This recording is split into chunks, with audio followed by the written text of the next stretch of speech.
21শে জুলাইয়ের শহীদ সমাবেশ সফল করতে মালদা রতুয়া 1 নম্বর ব্লকে হয়ে গেল যুব তৃণমূল কংগ্রেসের প্রস্তুতি সভা ও মিছিল। মঙ্গলবার রতুয়া 1 এবং 1 নম্বর ব্লকে যুব তৃণমূলের নেতাকর্মীদের নিয়ে সভা মিছিল অনুষ্ঠিত হল রতুয়া 1 নম্বর ব্লকে। রতুয়ার বিধায়ক সমর মুখার্জির দলীয় কার্যালয়ে আয়োজিত প্রস্তুতি সভায় হাজির ছিলেন জেলা তৃণমূল সভাপতি আব্দুর রহিম বক্সি, দলের জেলা কমিটির চেয়ারম্যান চৈতালি ঘোষ সরকার, রতুয়ার বিধায়ক সমর মুখার্জি, তৃণমূল নেতা কৃষ্ণেন্দু চৌধুরী, জেলা যুব তৃণমূল সভাপতি প্রসেনজিৎ দাস, জেলা মহিলা তৃণমূলের সভানেত্রী প্রতিভা সিং সহ আরও অনেকেই। এদিন তাদের সকলের উপস্থিতিতে প্রথমে আসন্ন 21শে জুলাই কলকাতার ধর্মতলায় অনুষ্ঠিত হতে চলা শহীদ সমাবেশ সফল করার বিষয়ে রতুয়া 1 এবং 2 নম্বর ব্লক যুব তৃণমূলের প্রস্তুতি সভা অনুষ্ঠিত হয়। সভা শেষে মিছিল বের হয়। মিছিলটি রতুয়ার বিভিন্ন পথ পরিক্রমা করে। মিছিলে অংশগ্রহণকারী তৃণমূল নেতাকর্মীরা শহীদ সমাবেশ সফল করতে এবছর রতুয়া বিধানসভা এলাকা থেকে বেশি সংখ্যক মানুষকে ধর্মতলা যাওয়ার আহ্বান জানান। আগামী 21শে জুলাই কলকাতা শহীদ দিবসে ধর্মতলা চলো তার প্রস্তুতি সভা হচ্ছে তৃণমূল যুব কংগ্রেসের উদ্যোগে। প্রতিটা বিধানসভা ভিত্তিক আমাদের সভা শুরু হয়েছে। আজকে রতুয়ার সভা ছিল। আজকে তৃণমূল যুব কংগ্রেসের উদ্যোগে এই প্রস্তুতি সভা এবং প্রস্তুতি মিছিল এখানে হলো। আমরা আহ্বান জানাই রতুয়ার মানুষকে যে দলে দলে মমতা বন্দ্যোপাধ্যায়ের নেতৃত্বে এবং তৃণমূল কংগ্রেসের পতাকা তলে 21শে জুলাই একটা রেকর্ড সংখ্যক মানুষ রতুয়া বিধানসভা থেকে তৃণমূল কংগ্রেসের পতাকা নিয়ে ধর্মতলা শহীদ দিবসে যোগদান।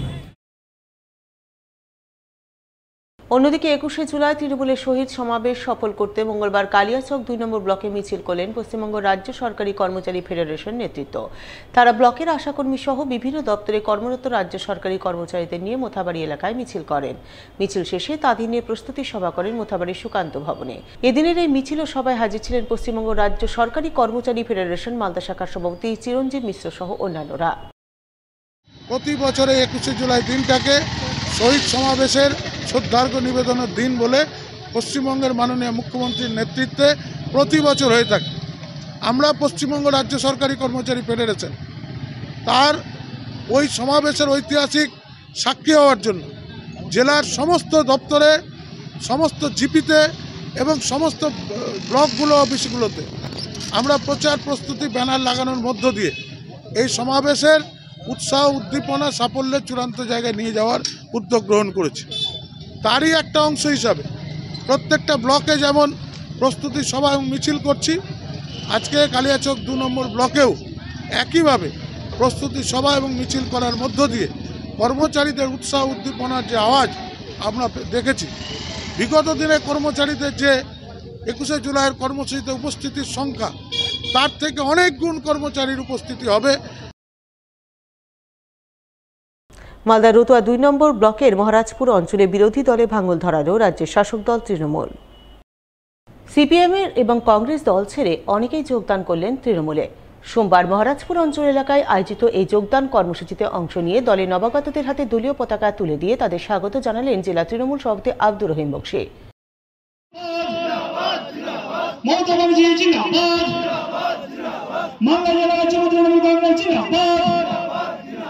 আমরা তো খুবই আনন্দিত।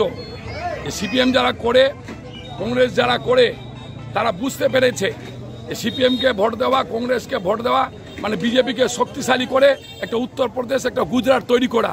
তাই সেটাকে অনুধাবন করে তারা আজকে আমাদের দলে যুক্ত হয়েছেন। মহারাজপুর অঞ্চলে প্রায় 300 জন সিপিএম এবং কংগ্রেস কর্মী, তার মধ্যে সিপিএমের এককালে দাপুটে নেতা এবং এলসিএস রেণু কমিশন তার দলবল নিয়ে যুক্ত হয়েছেন। 300 জন কংগ্রেস এবং সিপিএম থেকে তাদের দল ছেড়ে মমতা ব্যানার্জি সে উন্নয়ন এবং বিজেপির যে এই বিভেদের রাজনীতি তার বিরুদ্ধে দাঁড়িয়ে মমতা ব্যানার্জিকে সমর্থন করে তৃণমূল কংগ্রেসে যোগদান। বুধবার দেশব্যাপী সাধারণ ধর্মঘট পালন করতে চলেছে বিভিন্ন কেন্দ্রীয় ট্রেড ইউনিয়ন ও ফেডারেশন সমূহ। তাই ধর্মঘট সফল করতে সোমবার পুরাতন মালদার ধর্মঘটের সমর্থনে প্রচার অভিযান চালালেন সিপিআইএমের ছাত্র, যুব, মহিলা, কৃষক, শ্রমিক ও ক্ষেত মজুর ইউনিয়নের সদস্যরা। প্রচারের অঙ্গ হিসেবে সোমবার বিকেলে সংগঠনভুক্ত নেতাকর্মীরা মিলে মঙ্গলবাড়ি এলাকায় ধর্মঘটের সমর্থনে মিছিল করেন। কেন্দ্রীয় বিজেপি সরকারের শ্রমকোড বাতিল, 8 ঘন্টার কাজের অধিকার বজায় রাখা, কৃষকের ফসলের ন্যায্য মূল্য, অস্বাভাবিক দ্রব্যমূল্য রোধ করা ইত্যাদি দাবিতে ধর্মঘটকে সফল করার আহ্বান জানান। এদিনের এই মিছিলের নেতৃত্ব দেন সিটু জেলা সভাপতি প্রণব দাস, পুরাতন মালদা সিপিএম নেতা পার্থ সান্যাল, সাধন দাস সহ অন্যান্যরা। কেমন আছে? শ্রমিক কৃষক মেহনতির মানুষের ঐক্য জিন্দাবাদ। ওই সাম্রাজ্যবাদের বিরুদ্ধে আগামী 9 তারিখ ধর্মঘট পালন করুন। ইউনিয়ন এবং ফেডারেশনের ডাকে এবং তার সাথে শ্রমিক কৃষক ক্ষেতমজুর ছাত্র যুব মহিলা তাদের উদ্যোগে গোটা দেশব্যাপী আগামী 9 জুলাই সাধারণ ধর্মঘট হচ্ছে। এই সাধারণ ধর্মঘট কেন্দ্রীয় সরকারের যে শ্রমিক মারার নীতি, শ্রম কোড বাতিলের দাবি, নতুন যে শ্রমিকদের আইন, 8 ঘন্টার কাজের পরিবর্তে 12 ঘন্টা কাজ চাপিয়ে দেওয়া, এর বিরুদ্ধে আমাদের বিজেপি গভর্নমেন্টের বিরুদ্ধে আমাদের আন্দোলন।